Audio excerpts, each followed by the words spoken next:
Wicket के नुकसान पर भारत के स्कोर से 296 रन आगे निकल चुकी है ऑस्ट्रेलिया की टीम। अब धीरे धीरे ये लक्ष्य जो है वो बढ़ता ही जा रहा है। 2 दिन अभी भी इस टेस्ट मैच में बचे हुए हैं, यानी कि चौथा और पांचवा दिन। अभी ऑस्ट्रेलिया को सबसे पहले ऑल आउट करना पड़ेगा और उसके बाद ना जाने कितना टारगेट मिलेगा टीम इंडिया को। क्या चेज कर पाएगी मोनू टीम इंडिया इस टारगेट? है तो मुश्किल, क्योंकि अगर आपने 350 प्लस बना दिया तो टीम इंडिया के लिए मुश्किल होगी। बट आज का दिन बड़ा एक्साइटिंग रहा है, क्योंकि कल मैं प्रकृति हम लोग बैठे थे, उम्मीद नहीं थी कि टीम इंडिया फाइट बैक करेगी, बट इस टीम ने फाइट बैक किया है। अजिंक्य रहाणे ने आज पारी खेली, वो साहसी, उसके साथ दिया शार्दुल ठाकुर ने। दोनों ने एक उम्मीद बनाई थी। फर्स्ट सेशन इंडिया ने जीता था, उसके बाद सेकंड सेशन में जब ऑस्ट्रेलिया ने कमबैक किया, जो आपको टेल को बड़ा जल्दी आउट कर लिया, 296 बनाई इंडिया ने फर्स्ट इनिंग में, और उसके बाद 173 की जो लीड मिली वो बड़ी इंपॉर्टेंट मिली चिराग जी, क्योंकि वहाँ से फिर मोमेंटम सेट हो गया उनका। और अब जब सेकंड इनिंग में बैटिंग करने आए ऑस्ट्रेलिया, तो इंडिया ने भी दमखम लगा के बॉलिंग की है। आपने 4 विकेट तो हासिल किए हैं, लेकिन अगर कल के पहला सेशन में अगर इंडिया 50-60 रन के अंदर अंदर अंतिम 6 विकेट ले लेती है तो इंडिया को टारगेट मिलेगा 360-370 का। सो है तो ट्रिकी, बट हो भी सकता है। लेकिन प्रकृति अगर 360-70 का टारगेट मिलेगा, जैसा कि मोनू कह रहे हैं, इसका मतलब ये है कि 200 रन के अंदर आप ऑस्ट्रेलिया को रोक लेंगे।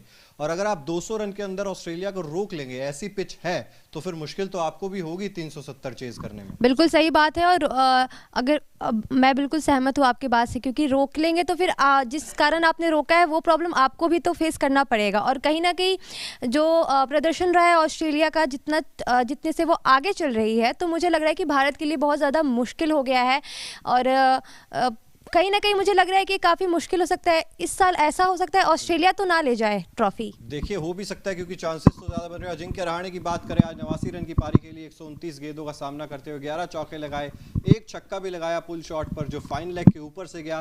तारीफ इस खिलाड़ी की आप लगातार जितनी करें उतनी कम है, क्योंकि लंबे समय से टेस्ट क्रिकेट से दूर थे, उसके बाद जब वापसी की IPL से, और अब यहाँ पर। और लॉर्ड शार्दुल ठाकुर, इनके बारे में क्या कहेंगे मोनू? 51 रन और ये पारी आई है लगातार ओवल में तीसरा अर्धशतक। बिल्कुल, और ऐसे समय पे आई है जब टीम इंडिया को सबसे ज़्यादा ज़रूरत थी है। और टेल में आकर हम सबसे ज़्यादा उम्मीद करते हैं शार्दुल ठाकुर से। ये तो आप मान के चलिए कि यही रन बना सकते हैं आपके लिए, क्योंकि अश्विन की गैर मौजूदगी में इन्होंने अच्छा रोल प्ले किया है। और ये स्टीवन स्मिथ, हम आपको इनिंग दिखा रहे हैं, सेकंड इनिंग ऑस्ट्रेलिया की, 34 बनाए। आज भी इन्होंने 100 जरूर बनाया था, लेकिन फर्स्ट इनिंग में, और ये डेविड वार्नर, कमाल की गेंद थी रविंद्र जडेजा की, गजब की गेंद थी। मतलब कितनी ज्यादा गेंद घूम रही है। ये चिंता नेथन लॉयन तो देखकर खुश हो रहे होंगे, नेथन लॉयन की भाई गेंद घूम रही है। लेकिन सबसे पहले जडेजा को वो कारनामा करना होगा जो ऑस्ट्रेलिया को बहुत कम रनों तक रोक ले। ट्रेविस हेड का विकेट आज जल्दी मिल गया। पिछली पारी में इन्होंने शतक जमाया था, स्टीव स्मिथ ने शतक जमाया था।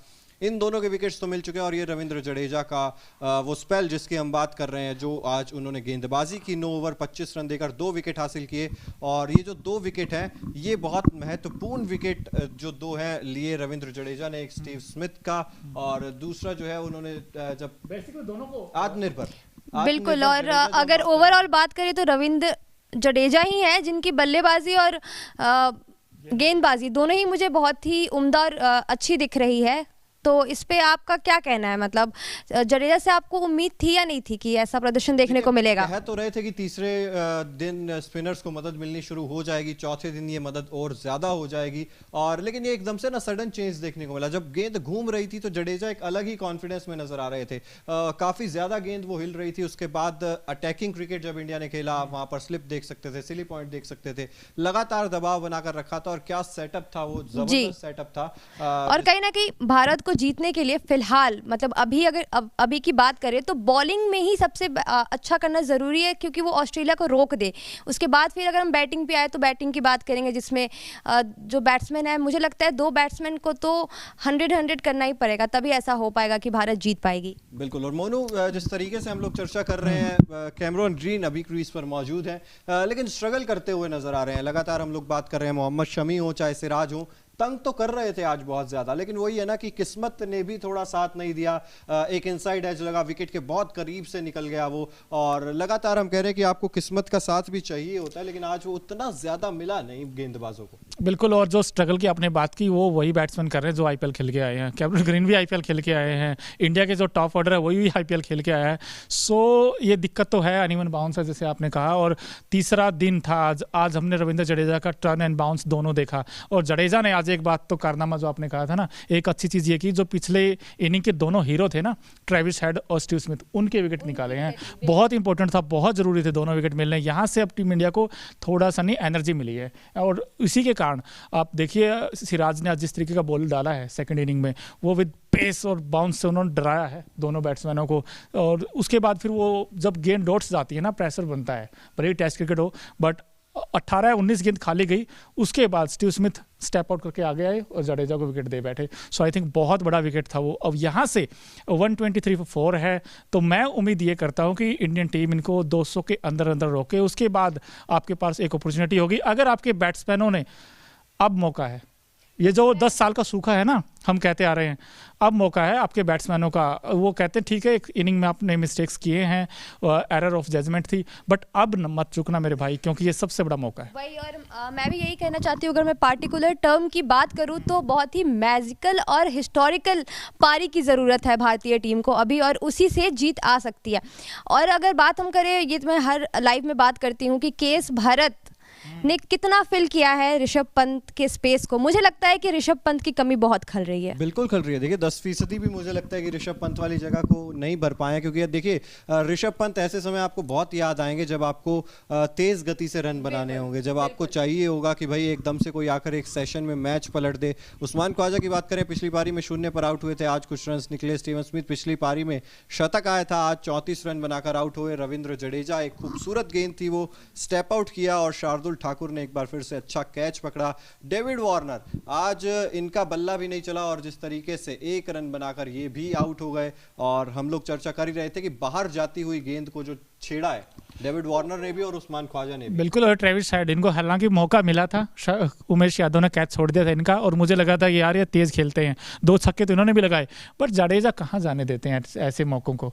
दोबारा कैच किया, कॉटन बॉल्ड आउट कर लिया इनको। उनको पता था कि वो बिल्कुल, इन्होंने कहा कोई और कैच छोड़ेगा हमें मतलब नहीं, मैं कैच जरूर पकड़ूंगा। उन्होंने कैच नहीं, मुझे लगता है मैच ही पकड़ लिया, क्योंकि यहाँ से अगर ये बैट्समैन थोड़ा तेज खेलता है। मैच तो कैमरन ग्रीन ने पकड़ा था, कैमरन ग्रीन ने, वो अजिंक्य रहाणे का इस मैच का सबसे बेस्ट कैच था। वो एक हाथ से इतना आसान नहीं होता स्लिप कॉर्नर में, बट आउटस्टैंडिंग कैच पकड़ा उन्होंने। मेरे लिए तो सबसे वंडरफुल कैच है वो, क्योंकि और वहीं से ही मैच का रुख आप कह सकते हैं पूरा पलट हाँ, प्रगति बिल्कुल बदला है। और अभी विकेट गिरना काफ़ी ज़्यादा ज़रूरी है, क्योंकि एक और पॉइंट है जो मैं बोलना चाहूँगी कि 263 रन से शायद ज़्यादा रन चेज नहीं हुए हैं ओवल में, तो अगर बहुत ज़्यादा होता है तो फिर इंडिया के लिए बहुत ही ज़्यादा मुश्किल। इससे तो अभी आगे निकल ही चुकी है, तो लीड है एग्जैक्टली। तो रोकना काफ़ी ज़्यादा ज़रूरी है, तभी भारत जीत पाएगी। एक चीज़ है प्रकृति और चिराग जी, मैं आपको बताऊं कि देखिए इंडियन टीम कमबैक करना जानती है और जीतना भी जानती है, और मुश्किल सिचुएशन में जीतना जानती है। क्योंकि आपने ऑस्ट्रेलिया को ऑस्ट्रेलिया में हराया था, 328 बनाए थे इसी ऑस्ट्रेलिया के साथ, वो अलग चीज़ है कि हमने ऑस्ट्रेलिया में जीता।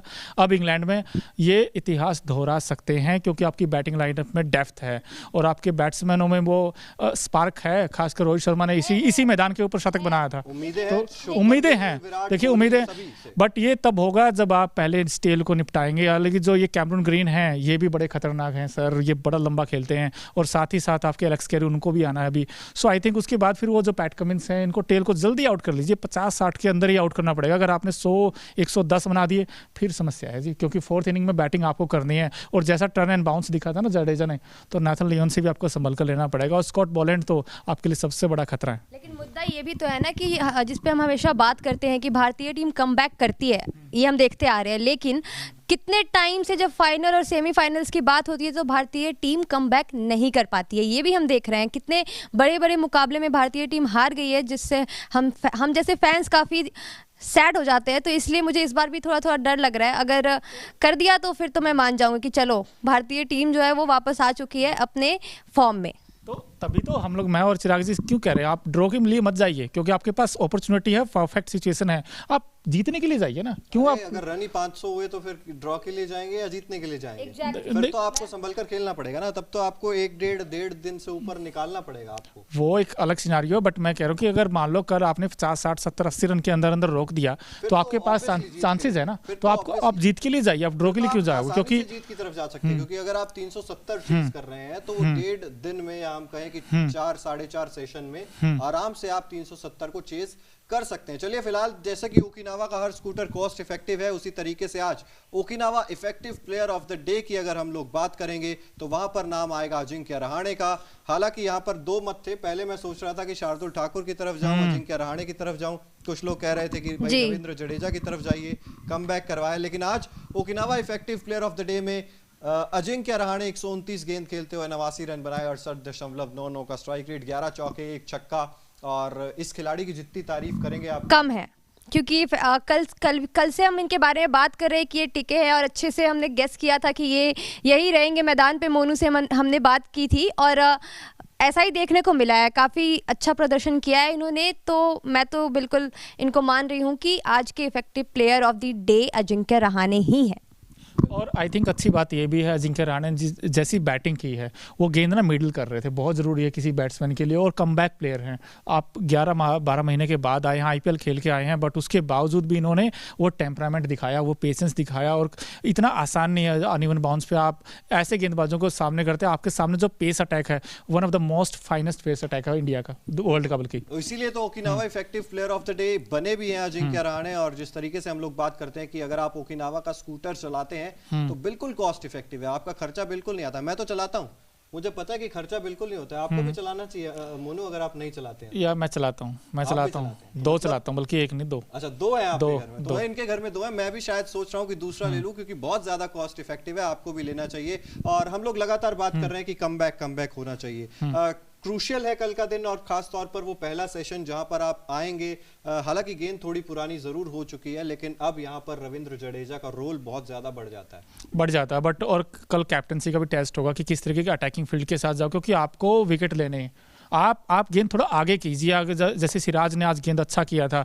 आप एक गेंद शॉर्ट ऑफ लेंथ कीजिए, आप ड्राइव बाउंसर फेंक कर, दूसरी गेंद आप थोड़ा सा फुल लेंथ कीजिए, ताकि वो ड्राइव के लिए जाए। जब तक वो ड्राइव करने के लिए जाएंगे तभी आपको विकेट मिलने के चांसेस होते हैं। और स्लिप कॉर्डन जैसे आपने बात की, वो बड़ा इंपॉर्टेंट रहेगा। सो आई थिंक बस जो पहला सेशन है ना कल का, वो डिसाइड कर देगा मैच किस तरफ जाएगा, ड्रॉ की तरफ जाएगा या इंडियन की जीत की तरफ जाएगा, या ऑस्ट्रेलिया की स्थिति मजबूत होगी। क्योंकि अगर ऑस्ट्रेलिया ने विकेट नहीं खोए तो फिर भूल जाइए, आप जीत तो बहुत दूर है, फिर अब ड्रॉ ही करा सकते हैं। उसके बाद तो ऑस्ट्रेलिया ये सोच रही होगी कि हम बिल्कुल भी मैं बिल्कुल सहमत हूं मैं इनके साथ, क्योंकि चिराग भी अभी यही बात कर रहे थे कि अगर नहीं रोक पाए रन बनाने से तो फिर हमारे पास यही ऑप्शन होगा कि हम फॉलो करें कि ड्रॉ हो जाए मैच और दोनों को ट्रॉफी वो हो जाए। लेकिन ये तो है कि हम इंडियन है, इंडियन फैंस है, तो ऑब्वियसली ऐसा बोल रहे हैं। लेकिन ऑस्ट्रेलिया कहीं ना कहीं मुझे स्ट्रॉन्ग दिख रही है बहुत ज़्यादा। हमारे बॉलर्स बहुत अच्छे हैं, सिराज बहुत अच्छी बॉलिंग कर रहे हैं, इसमें कोई दो राय नहीं है। लेकिन कहीं ना कहीं ऑस्ट्रेलिया की बैटिंग शानदार, रन्स बनाए जा रहे हैं और बॉलिंग भी शानदार कर रहे हैं। आपने देखा कल के फर्स्ट इनिंग के मैच में उन्होंने कितना कितने अच्छे से रोका भारतीय खिलाड़ियों को रन बनाने से, और कितने मेन टाइम पे विकेट लिया। विराट कोहली का विकेट लिया, कितने शानदार तरीके से लिया, क्या बॉल थी, उसकी बात ही करें तो क्या कहें। तो यही मैं कहना चाह रही हूँ कि थोड़ा सा और प्रेशर को साइड में रख के इंडियन प्लेयर को, बॉलर्स को खेलना पड़ेगा। बिल्कुल। और मोनू, हम इस चीज की चर्चा करें, देखिए सिनेरियो कई सारे बन सकते हैं इस मैच में। ऐसा नहीं है कि एक तरफा ऑस्ट्रेलिया की तरफ चल रहा है या बिल्कुल हम ड्रॉ की तरफ चले जाएंगे। क्योंकि सिनेरियो जो मेरी प्रेडिक्शन है, मुझे लग रहा है कि ये मैच 4 सेशन 430 रन अगर आपको बनाने हैं, किस अप्रोच के साथ आप जाएंगे। क्योंकि यहाँ पर मामले ऐसे फंसते हैं जहां पर तीनों ऑप्शंस खुले रहते हैं, और अभी भी तीनों ऑप्शंस खुले हैं। ऑप्शन तीनों खुले, लेकिन आपने 430 थोड़ा ज्यादा बता दिया यार, क्योंकि इतना तो देखिए फिर गड़बड़ हो जाएगी। 4 विकेट है हम लोग, 4 विकेट। और अभी देखिए ठीक है, हम इंडियन फैन है, हम दिल से चाहते हैं, हम तो ये चाहते हैं। मैं तो जब इनिंग स्टार्ट हुई थी मैंने आपके सामने कहा था कि भाई 36 ऑल आउट चाहिए हमें। तो ऑस्ट्रेलिया ने वो जख्म दिया था ऑस्ट्रेलिया में 36 ऑल आउट का, और हम चाहते थे कि यहाँ फिर से अपनी एक बात दोहराऊंगी कि 2003 वाला जो मैच हुआ था भारत और ऑस्ट्रेलिया के बीच में, जो द्रविड़ और वीवीएस लक्ष्मण की जो पारी देखने को मिली थी, वही चाहिए, वैसा ही कुछ, बिल्कुल वैसा ही कुछ हमें चाहिए कल के मैच में। सेकेंड इनिंग में भारत को वैसे ही खेलना पड़ेगा, किसी खिलाड़ी को वैसे ही प्रदर्शन करना पड़ेगा, तभी चांसेस हैं जीतने के। तो चलिए इसी बीच जैसे कि ओकिनावा का हर स्कूटर आपको भीड़ में भी कलरफुल दिखाता है, उसी तरीके से आज Okinawa colourful movement of the day पर भी नजर डालेंगे। जिस तरीके से मार्नस लबुशेन सोते हुए नजर आए थे, एकदम से विकेट गिरा डेविड वार्नर का और वहां पर एकदम से ऐसा रिएक्शन आया था, उठ गए थे। उसके बाद आप देखेंगे मैरी मिस शुभमन, ये पोस्टर्स, ये वो तस्वीर है जब वो सो रहे थे आराम से, और ये विराट कोहली की वो स्पीच जिसमें सुनाई किसी को कुछ नहीं दिया, लेकिन सबके गूज़बम्स आ गए थे कि भाई ऐसा कुछ कह रहे हैं शायद कि यहाँ से टीम इंडिया कुछ अलग ही कारनामा कर दिखाएगी। एक एक करके तीनों पिक्चर्स पर थोड़ी थोड़ी चर्चा करेंगे। सबसे पहले विराट कोहली की ये तस्वीर समझा रहे थे, और जब विराट कोहली समझाते हैं ना तो वो अलग मोटिवेशन एक अलग लेवल का होता है उस टाइम पे। वो जो मोटिवेट करते हैं, वो जो प्लानिंग बनाते हैं, उसका असर मैदान पर दिखता है और दिखा भी। आज आपने 4 विकेट निकाले। एक किसी बंदे ने लिखा, किसी ने लिखा मैरी मिस शुभमन। ये बड़ा कुछ एक सवाल है, एक एक करके दोनों लोग बताएंगे कि चिराग आपकी फेवरेट तस्वीर कौन सी है इस मोमेंट में? तीनों में से फेवरेट कौन सी है? मेरी तो मार्नस लबुशेन जब सो रहे थे ना, मेरी वो फेवरेट तस्वीर है, क्योंकि उनका जब रिएक्शन आया था ना, हालांकि मैंने वो तस्वीर इसमें ऐड नहीं की है लेकिन जिस तरीके का रिएक्शन था, जैसे विकेट गिरा, सो रहे थे आराम से, एकदम से क्राउड ने पूरा चीयर अप किया, शोर हो गया स्टेडियम में, और एकदम से उठे, और वो कहते हैं ना कि सोचने का टाइम भी नहीं मिला, फटाफट अपना हेलमेट उठाया और चल दिए। तो वो एक रिएक्शन जो था, वो रिएक्शन मेरा फेवरेट था। और मार्नस लबुशेन पहली बार ऐसे नहीं कर रहे, न्यूजीलैंड के खिलाफ टेस्ट मैच था तब भी सोते हुए पाए गए थे अपनी बैटिंग आने से पहले। और अक्सर प्यार है उन्हें सोने से, और आपको भी लगता है चिराग बहुत प्यार है, तभी आपको वो तस्वीर अच्छी लगी है। देखिए, सोने से प्यार तो सबको होता है, और ऐसे ऐसे कलरफुल मूवमेंट्स हो आपके पास, ऐसी ओकिनावा का स्कूटर हो जो आपको इतने सारे कलर्स में मिलता है, इतनी सारी वेराइटीज में मिलता है। आप हमारे पीछे देख भी सकते हैं, लगातार हम आपको बार बार दिखाते रहते हैं कि कितने सारे कलर्स हैं। ये देखिए नीचे आपकी स्क्रीन पर इतने सारे कलर्स हैं, वैरायटीज ही वैरायटीज और फैबुलस वैरायटीज। प्रकृति, आपका कौन सा फेवरेट है? पर्पल। ओके, तो प्रकृति का